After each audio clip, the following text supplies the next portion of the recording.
The piercing screams echoed through Central Park that spring afternoon, drowning out the usual sounds of children playing and birds chirping. Sarah Matthews watched in horror as her 18-month-old daughter Emily disappeared into the sky, clutched in the powerful talons of a golden eagle. The massive bird had swooped down without warning during their peaceful picnic, snatching the toddler from her blanket mere feet away from where Sarah sat preparing lunch. "Emily! No!" Sarah's desperate cries drew the attention of nearby parkgoers, who stood frozen in shock at the unimaginable scene unfolding before them. The eagle, far larger than any typically seen in the area, maintained a steady grip on Emily as it gained altitude. The child's pink dress fluttering in the wind. David Chen, an off-duty wildlife officer enjoying his day off, was the first to spring into action. He immediately recognized that this was no ordinary eagle. Its wingspan and behavior were completely atypical for the region. As Sarah collapsed in hysterics, David pulled out his phone and dialed his colleagues while keeping his eyes locked on the eagle's flight path. "We have an emergency situation at Central Park," he reported rapidly. "Golden eagle, possibly escaped from captivity, has taken an infant, moving northeast, currently at approximately 200 feet elevation. Need immediate response team and air support." The next 45 minutes were chaos as police helicopters scrambled to track the eagle while trying not to spook it into dropping its precious cargo. News crews arrived within minutes, broadcasting the terrifying situation live across the city. Parents hurriedly gathered their children from the park, holding them close as they watched the drama unfold in the sky above. Sarah, supported by park security and paramedics, could barely breathe through her panic. "Please," she begged repeatedly, "please save my baby." Her husband James arrived shortly after being notified, his face ashen as he held his distraught wife. What no one knew in those frantic moments was that this seemingly random act of nature would uncover a web of secrets that had been carefully hidden for nearly 2 decades. The eagle's appearance would prove to be anything but accidental, and its choice of victim far from random. As David worked with his wildlife response team to track the eagle's flight pattern, he noticed something odd. The bird wasn't behaving like a predator with prey. It was flying with purpose, following a specific route through the city. Its grip on Emily, while secure, was carefully measured to hold without harming her. "This doesn't make sense," David muttered to himself as he reviewed the eagle's trajectory on his tablet. "It's avoiding high rises, maintaining a consistent altitude, and—" He paused, his eyes widening as he realized the implications. "It's heading somewhere specific." The eagle's flight path led them to the outskirts of the city, where abandoned warehouses stood as remnants of a once thriving industrial district. As police helicopters maintained their distance, the massive bird began to descend toward one particular building, a derelict structure with a partially collapsed roof. James and Sarah, who had been following in a police vehicle, watched with mounting anxiety as their daughter disappeared into the building. SWAT teams quickly surrounded the area, but David held up his hand, urging them to wait. "Something's not right here," he insisted, studying the building through his binoculars. "This isn't random. That eagle knew exactly where it was going." As they approached the warehouse entrance, a figure emerged from the shadows, cradling Emily gently in their arms. The toddler was crying but appeared unharmed. The eagle perched majestically on a nearby beam, its mission apparently completed. The figure stepped into the light, revealing an elderly man with weathered features and tears streaming down his face. "I'm sorry," he said softly, looking directly at Sarah. "I had to know. Had to be sure." Sarah rushed forward to reclaim her daughter, but froze mid-step as she got a clear look at the man's face. The color drained from her cheeks as recognition dawned in her eyes. "It's impossible," she whispered. "You died in that fire 15 years ago." The man shook his head slowly, still holding Emily with grandfather-like tenderness. "No, Sarah. Your mother just wanted you to think that, just like she wanted me to think you had died in childbirth." The warehouse fell silent, except for Emily's soft whimpers. Sarah stood frozen, her world tilting on its axis as she stared at the man she'd believed dead for 15 years. Robert Collins, her father, looked exactly as she remembered him, just older, with deep lines etched into his face and silver threading through his once dark hair. The eagle, Sarah managed to say, her voice trembling. "How did you—" "I've worked with birds of prey for the past 12 years, Robert explained quietly, still holding Emily with practiced care. "After the fire, after I lost everything, I found peace in rehabilitating injured raptors. Athena here," he gestured to the golden eagle perched nearby, "has been with me for 7 years. She's helped me track down missing children before. It's become our specialty." James stepped forward, his protective instincts warring with confusion. "You're saying you trained an eagle to kidnap our daughter? Do you have any idea what you put us through?" His voice rose with each word, causing Emily to cry harder. Sarah quickly took Emily from Robert's arms, holding her close while trying to process the revelation before her. The terror of the past hour mixed with memories of her childhood, memories of a father who had taught her to ride a bike, who had read her bedtime stories, who had supposedly died trying to save others from a burning building. "Mum told me you were a hero," Sarah whispered. "She said you ran back into the community center to save trapped children, that they never found your body because the fire was too intense." Robert's weathered face twisted with pain. "Your mother, Eleanor, she—" He paused, collecting himself. "She orchestrated everything. The fire was just a cover story. She wanted me gone because I'd discovered what she was really doing with the Foundation's money." David Chen, who had been quietly observing, suddenly straightened. "The Collins Foundation, the children's charity that collapsed after the fire." Robert nodded grimly. "Eleanor had been embezzling millions meant for orphanages and children's hospitals. When I found proof, she knew I would expose her. So she arranged the fire, made sure I was blamed for it, and used her connections to help me disappear permanently." Sarah felt her knees weaken, and James quickly moved to support her. The Collins Foundation had been her mother's life work, or so she'd always believed. After the fire and its collapse, Eleanor had thrown herself into raising Sarah alone, becoming even more protective and controlling. "But why now?" Sarah asked, unconsciously rocking Emily as her daughter's cries subsided to hiccups. "Why use an eagle to take Emily? Why not just come to us?" Robert's eyes filled with tears as he looked at his granddaughter. "Because Eleanor is trying to do it again. I've been tracking her activities for years. She started a new foundation, using a different name. When I saw your picture with Emily at one of their fundraising events, I knew I had to act. She's planning something, Sarah, something that could hurt a lot of children." "That's why you needed to be sure," David interjected, pieces clicking into place. "Else you needed to confirm Emily was actually your granddaughter before making contact." "DNA testing through normal channels would have alerted Eleanor," Robert confirmed, "and a direct approach was too risky. She has people watching Sarah's family. But this," he gestured to the warehouse and Athena, "this she would never expect. It had to be dramatic enough to draw immediate attention, to make it impossible for her to quietly make us disappear." Sarah's mind reeled as memories began to surface. Subtle warnings from her mother about keeping Emily away from charity events, the way Eleanor had insisted on handling all the donations Sarah wanted to make to children's causes, the mysterious phone calls that would cause her mother to leave rooms. "The new foundation," Sarah said slowly. "It's called Hope's Promise, isn't it? She told me she was just on their advisory board, helping a friend." Robert's expression confirmed her suspicion.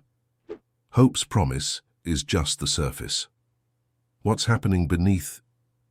He stopped as the sound of approaching sirens filled the air. "We don't have much time. Eleanor will have heard about Emily by now. She'll know I'm alive, and she'll try to run." James, who had been quietly processing everything, spoke up. "You have proof, real proof this time." Robert nodded, reaching slowly into his jacket to remove a small USB drive. "Everything is here. Financial records, emails, surveillance footage, 15 years of evidence. But it won't be enough without Sarah's help. Eleanor has too many connections, too many people willing to look the other way." Sarah looked down at Emily, now calm in her arms, then back at the father she'd mourned for 15 years. The initial shock was wearing off, replaced by a cold anger, as she thought of all the lives her mother had ruined, was still ruining. "Tell me what you need me to do," she said firmly, just as the warehouse doors burst open and police officers flooded in. David Chen quickly stepped forward, badge in hand. "Everything's under control," he announced to the officers, "but we're going to need to contact the FBI. This just became much bigger than a kidnapping." The next 24 hours passed in a blur of FBI interviews, media speculation, and emotional revelations. Sarah, James, and Emily were moved to a secure hotel while federal agents began investigating the evidence Robert had collected. The Golden Eagle, Athena, was temporarily placed in the care of a specialized wildlife facility, though Robert was allowed supervised visits to maintain her training routine. Eleanor Matthews had vanished within hours of the Eagle incident, emptying several bank accounts and disappearing before authorities could reach her. Her hasty departure only served to reinforce the credibility of Robert's claims. Sarah sat in the hotel suite's living room, watching Emily sleep peacefully on the couch. The toddler had been remarkably resilient through the whole ordeal, seemingly unfazed by her unusual adventure with the Eagle. James was in the bedroom, speaking with their lawyer, while Robert sat across from Sarah, the weight of 15 years of separation hanging between them. "Tell me everything," Sarah said quietly, not wanting to wake Emily. "I need to understand." Robert leaned forward, his hands clasped together. "It started small," he began. "Your mother was always good at manipulating numbers, making things look right on paper. The foundation took in millions in donations for children's causes, but Eleanor found ways to divert small amounts here and there. By the time I noticed, she'd already built a network of fake charities and shell companies." Sarah remembered her childhood, how her mother had always stressed the importance of their family's reputation, the galas, the fundraisers. Was any of it real? "Some of it," Robert admitted. "Enough to maintain appearances. Eleanor was clever. She made sure some legitimate projects succeeded, enough to keep donors happy and deflect suspicion. But for every dollar that reached children in need, 3 or 4 disappeared into her private accounts." "But why?" Sarah's voice cracked. "We were already wealthy. The Collins name meant something." "Power," Robert said simply. "Money was just a means to an end. Eleanor craved influence, connections. Every embezzled dollar bought her access to someone important. Politicians, judges, business leaders. She was building an empire based on favors and blackmail." A knock at the door made them both jump. FBI agent Lisa Martinez entered, carrying a thick file. She'd been assigned as the lead investigator, partly due to her experience with financial crimes involving charitable organizations. "We've found something interesting," she announced, spreading documents on the coffee table. "Hope's Promise isn't just diverting donations. They're using their children's camps and educational programs to collect sensitive information about wealthy and influential families." Sarah felt sick. "What kind of information?" "Everything," Agent Martinez replied grimly. "Medical records, school reports, family disputes, financial troubles, anything that could be used as leverage. Parents trusted them because of their reputation for helping underprivileged children mix with those from more fortunate backgrounds." Robert nodded. "That's how she rebuilt her network after the fire. Eleanor used the information to pressure people into supporting her new ventures or looking the other way when questions arose. What I don't understand," James said, emerging from the bedroom, "is why she let Sarah get involved with Hope's Promise in the first place. Wasn't that risky?" "It was calculated," Robert explained. "Having Sarah, a successful photographer with a clean reputation, publicly support the foundation gave it legitimacy. Eleanor probably thought she could control the situation, especially since Sarah believed I was dead and had no reason to question her mother's activities." Sarah stood abruptly, walking to the window. The city lights blurred through her tears as memories flooded back. The strict rules growing up, the constant emphasis on maintaining appearances, the way her mother had subtly discouraged her from looking too closely at the foundation's work. "2 weeks ago," she said suddenly, turning back to the room, "Mom insisted on hosting Emily's birthday party at the Hope's Promise summer camp. She invited dozens of children from her social circle, made a big show of how the foundation was bringing children from different backgrounds together." Sarah's eyes widened with realization. "She was using my daughter to gather more information, wasn't she?" Agent Martinez quickly made notes.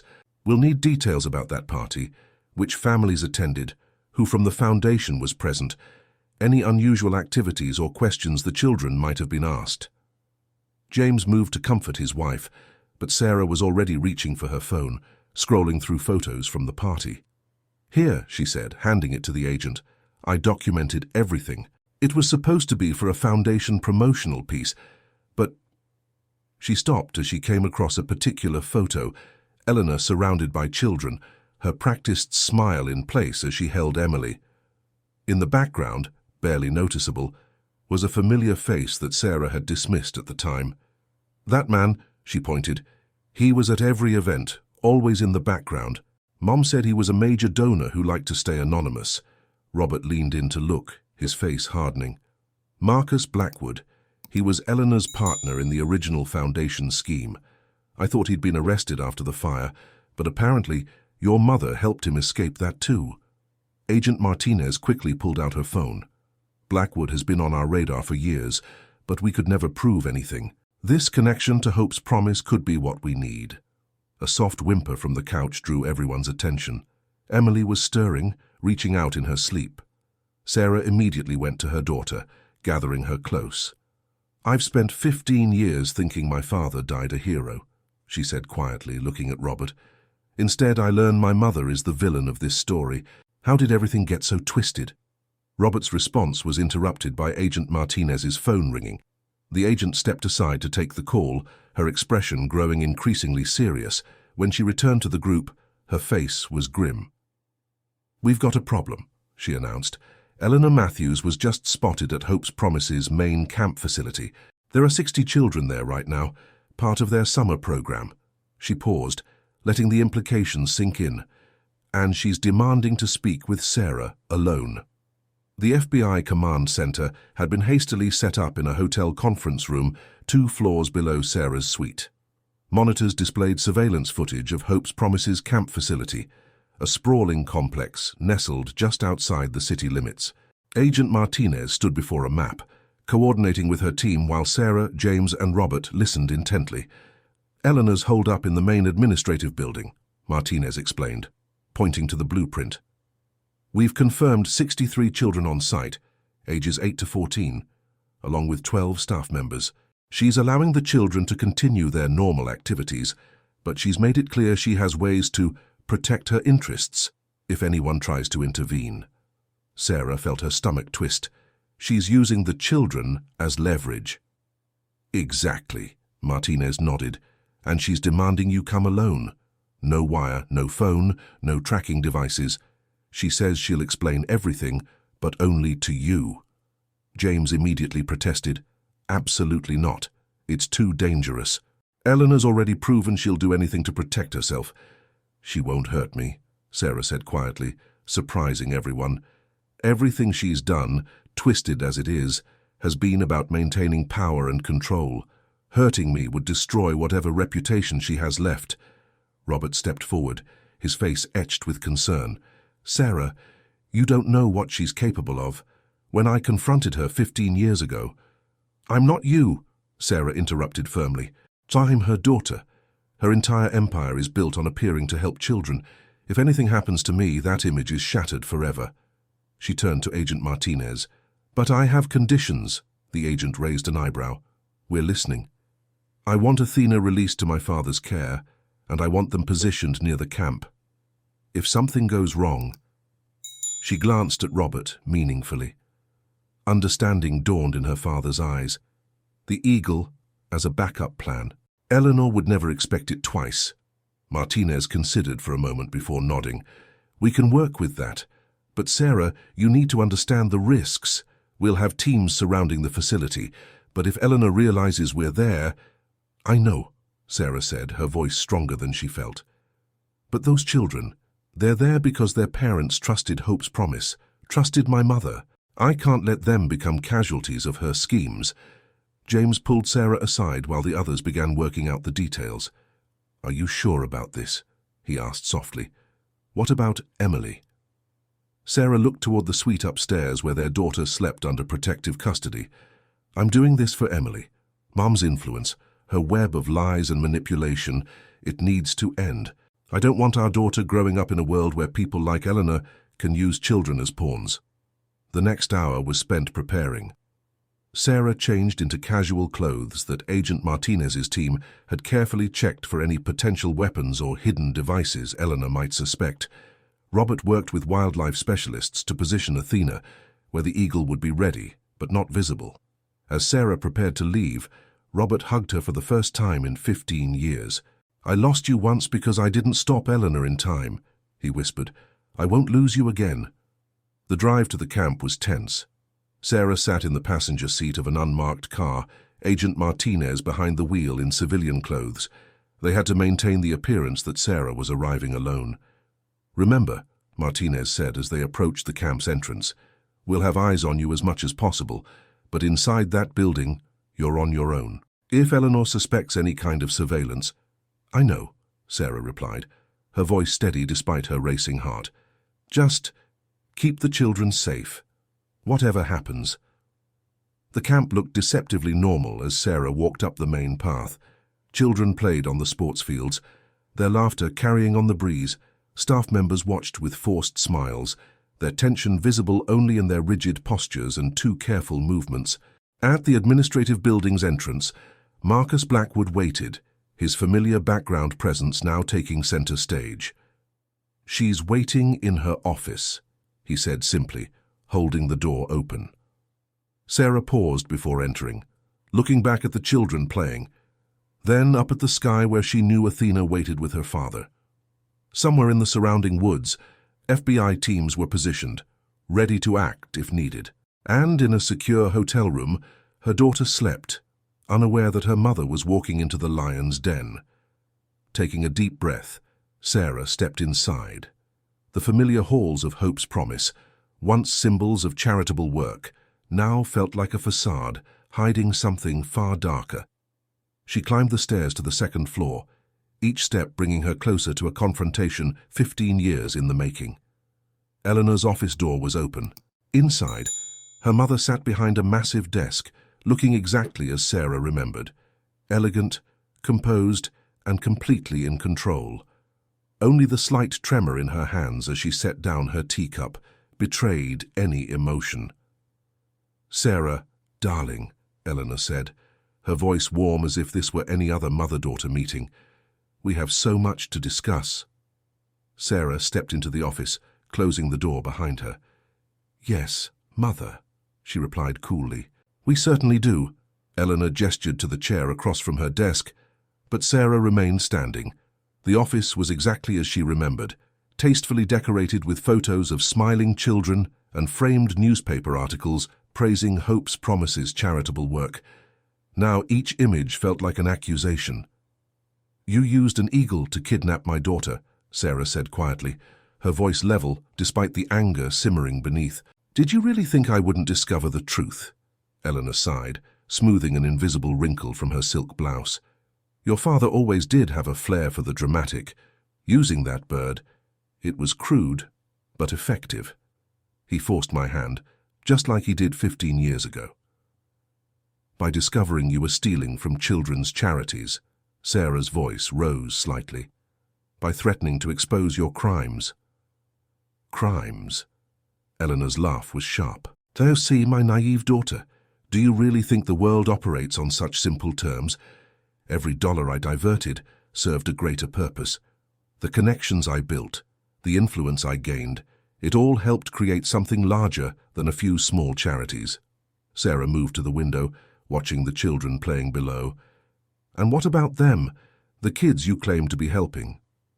"Some sacrifices are necessary for the greater good," Eleanor replied smoothly. "Besides, most of them received exactly what was promised. Education, opportunities, connections. The fact that their families also provided useful information was simply efficient business practice." "Blackmail isn't business, Mother." "No." Eleanor stood, moving to join Sarah at the window. "Tell me, darling, how do you think your photography career took off so quickly? Those high-profile clients who suddenly needed your services, the gallery showings that always sold out." She smiled as Sarah's face paled. "Everything I've done has been to secure our family's position, to build a legacy that would protect you. And now, Emily." Sarah stepped back, disgust evident on her face. You're insane if you think I'll let you anywhere near Emily after this. You don't have a choice, Eleanor's voice hardened. Those children out there, their parents include judges, politicians, corporate executives, people who owe me. One phone call, and your life becomes very difficult. No more photography contracts. James's law firm suddenly losing major clients. Preschools refusing to accept Emily. That's why you wanted me at Hope's Promise events, Sarah realized. You were establishing connections, creating more leverage. Finally, you're beginning to understand. Eleanor returned to her desk, pressing a button on her phone. Marcus, bring it in. The door opened, and Blackwood entered, carrying a thick folder. He placed it before Eleanor, then took up position near the door.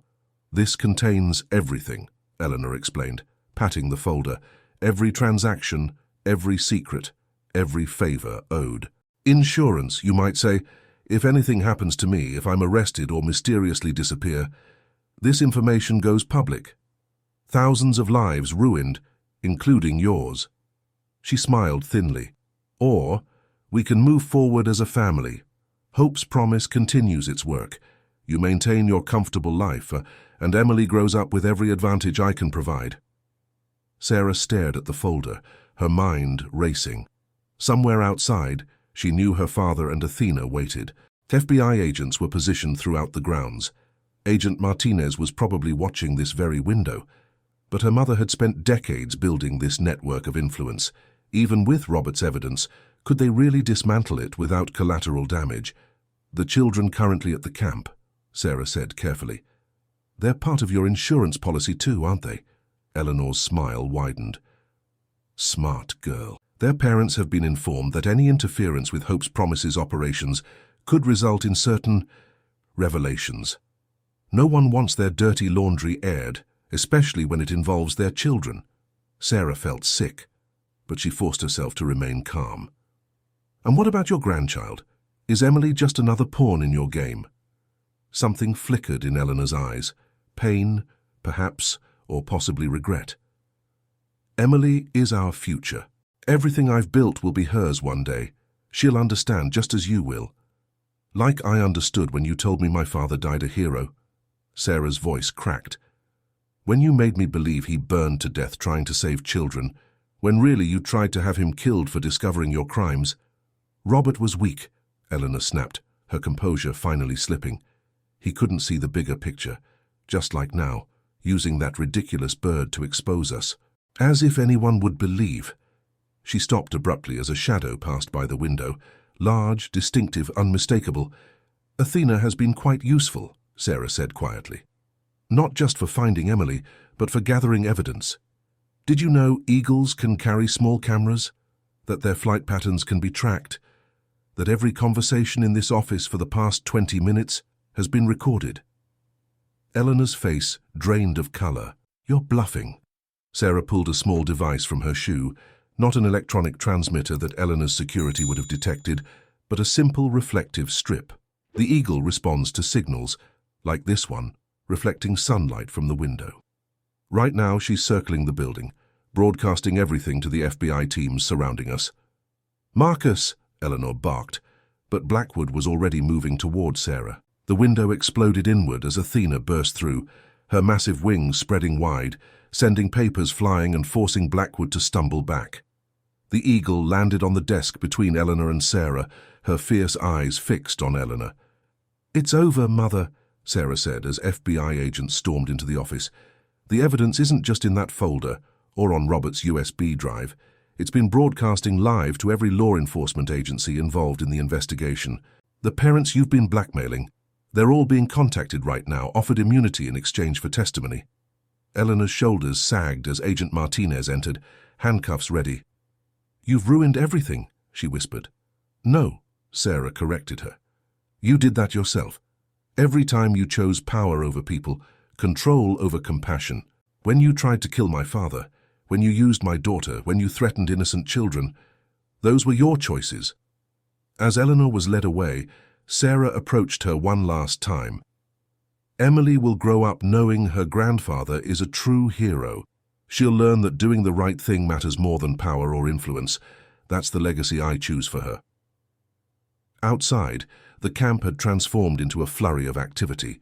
Parents were arriving to collect their children, many learning for the first time how close they'd come to disaster.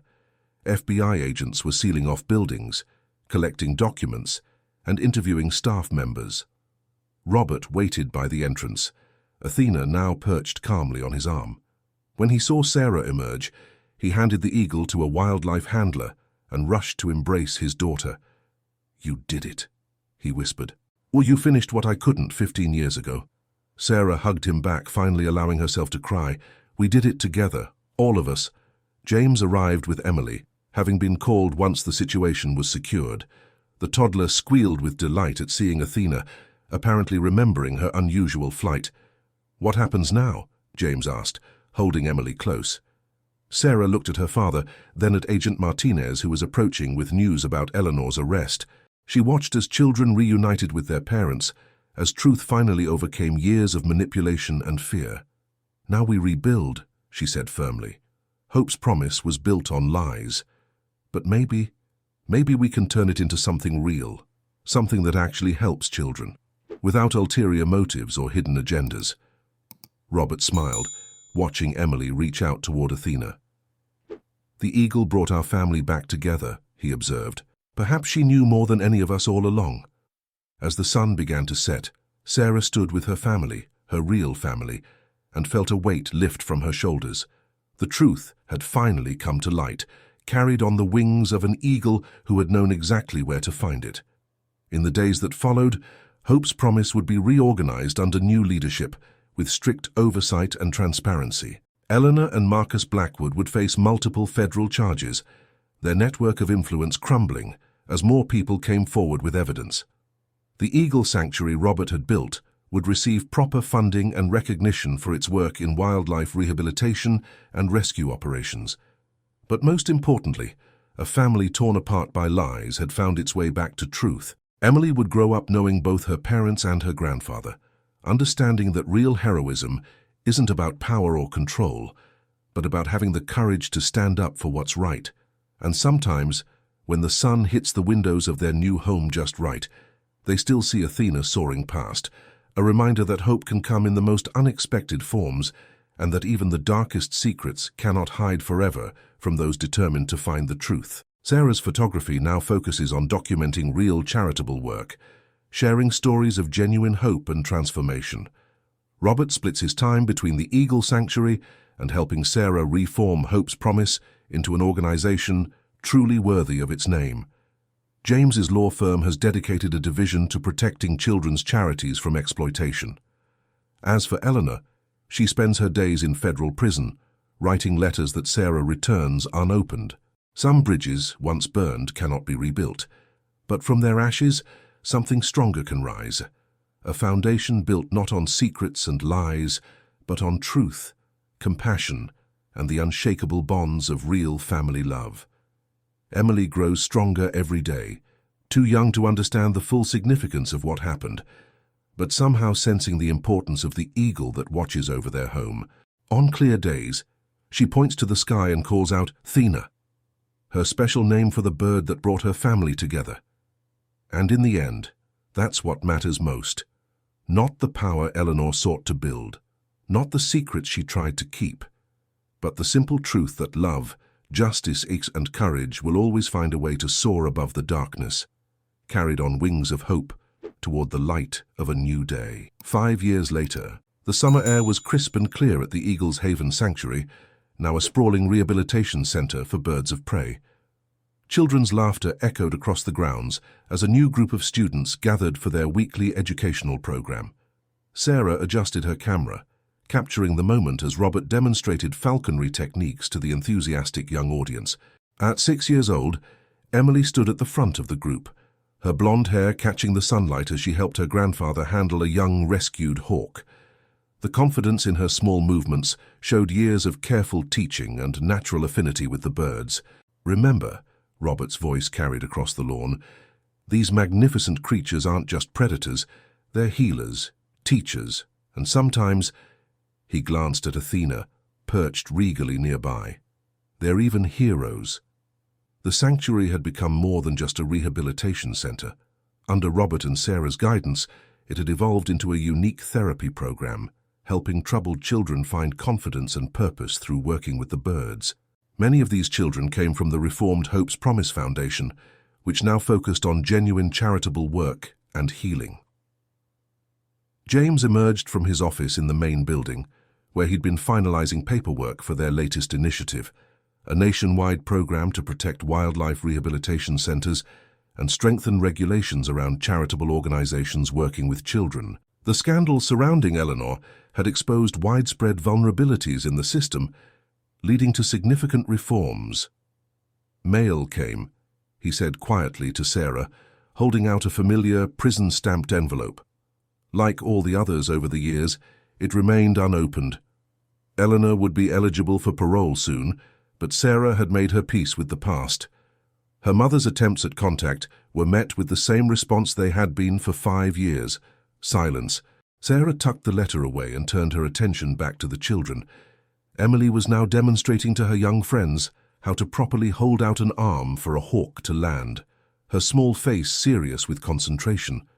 The sight brought tears to Sarah's eyes, not of sadness but of gratitude. She would have been so different under Eleanor's influence, James murmured, following her gaze. But she isn't, Sarah replied firmly. She's growing up surrounded by truth and compassion. That's worth more than all the power and influence Eleanor could have offered. Athena suddenly took flight, soaring overhead in a magnificent display that drew gasps of wonder from the children. The eagle had aged but remained as magnificent as ever, a living symbol of how tragedy had transformed into triumph. The sanctuary's success had inspired similar programs across the country. Former victims of Eleanor's schemes had found healing through supporting the Foundation's new mission. Even Marcus Blackwood, serving a reduced sentence for his cooperation with authorities, had provided valuable information that helped protect other charities from exploitation. Robert joined them, Emily skipping alongside him. "Tell me the eagle story again, Grandpa," she begged, though she'd heard it countless times.